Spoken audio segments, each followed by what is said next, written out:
India Qatar business council സംയുക്ത യോഗം ദോഹയിൽ ആരംഭിച്ചു. ഇരു രാഷ്ട്രങ്ങളിലെയും വ്യാപാര പ്രമുഖർ യോഗത്തിൽ പങ്കെടുക്കുന്നുണ്ട്. ഇന്ത്യയിലെ നിക്ഷേപ സാധ്യതകൾ പ്രതിനിധികൾ വിശദീകരിച്ചു.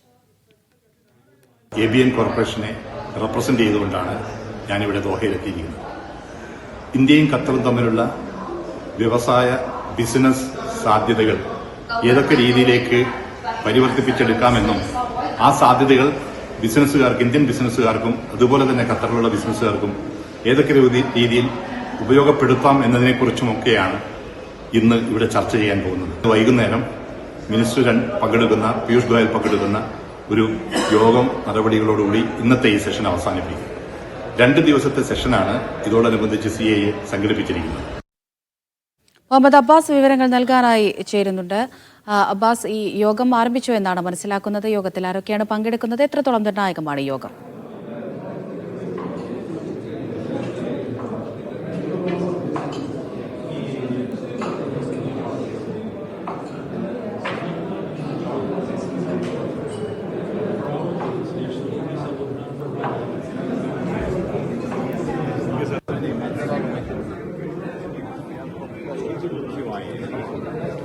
ഇന്ത്യ ഖത്തർ ബിസിനസ് കൗൺസിൽ സംയുക്ത യോഗം ദോഹയിൽ ആരംഭിച്ചിരിക്കുകയാണ്. ഇരു രാഷ്ട്രങ്ങളിലെയും വ്യാപാര പ്രമുഖർ യോഗത്തിൽ പങ്കെടുക്കുന്നുണ്ട്.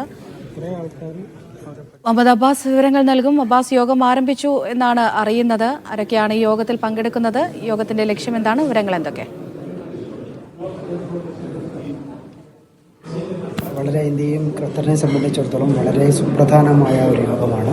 ഇരു രാഷ്ട്രങ്ങളും തമ്മിലുള്ള ഉഭയകക്ഷി വ്യാപാരം മെച്ചപ്പെടുത്തുന്നതിൻ്റെ ഭാഗമായാണ് കേന്ദ്ര വാണിജ്യ മന്ത്രി പീയൂഷ് ഗോയൽ ഇന്നലെ രാത്രി ദോഹയിലെത്തിയത്. അദ്ദേഹവും ഖത്തറിലെ വാണിജ്യ മന്ത്രിയും തമ്മിലുള്ള പ്രധാനപ്പെട്ട കൂടിക്കാഴ്ച ഇന്ന് നടക്കും.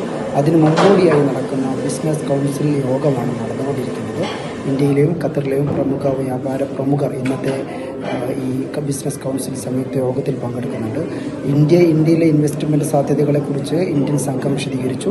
ഖത്തറി കമ്പനികളെ ഇന്ത്യയിലേക്ക് ക്ഷണിക്കുന്നു. ഇങ്ങനെ ഇരു വ്യാപാര സമൂഹവും തമ്മിലുള്ള ഒരു കൊടുക്കൽ വാങ്ങലാണ് ഈ കഴിഞ്ഞ ബിസിനസ് മീറ്റ് നടന്നത്. ഏതാനും നിമിഷങ്ങൾക്കകം ഇന്ത്യയുടെയും അതുപോലെ ഖത്തറിൻ്റെയും വാണിജ്യ മന്ത്രിമാർ ഈ കൗൺസിലിനെ അഭിസംബോധന ചെയ്യും. നമുക്കറിയാവുന്നതുപോലെ തന്നെ ഗൾഫ് രാജ്യങ്ങളുമായി, വിശേഷ ഖത്തറുമായി ഇന്ത്യ ഒരു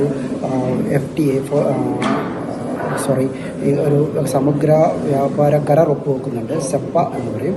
ഈ സമഗ്ര പങ്കാളിത്ത വ്യാപാര കരാറിൻ്റെ മുമ്പോടിയായിട്ടുള്ള ചർച്ചകളാണ് ഇപ്പോൾ നടന്നുകൊണ്ടിരിക്കുന്നത്. അത് വളരെ വൈകാതെ യാഥാർത്ഥ്യമാകും എന്നാണ് കരുതപ്പെടുന്നത്. ഇന്ന് പീയൂഷ് ഗോയലിൻ്റെ ഈ സന്ദർശനത്തിൽ ഈ സമഗ്ര വ്യാപാര കരാറുമായി ബന്ധപ്പെട്ട ടേംസ് ഓഫ് റെഫറൻസുകൾ പൂർണ്ണമാകും എന്നാണ് പ്രതീക്ഷിക്കുന്നത്. ദിവ്യ. ശരി, മുഹമ്മദ് അബ്ബാസാണ് വിവരങ്ങൾ നൽകിയത്.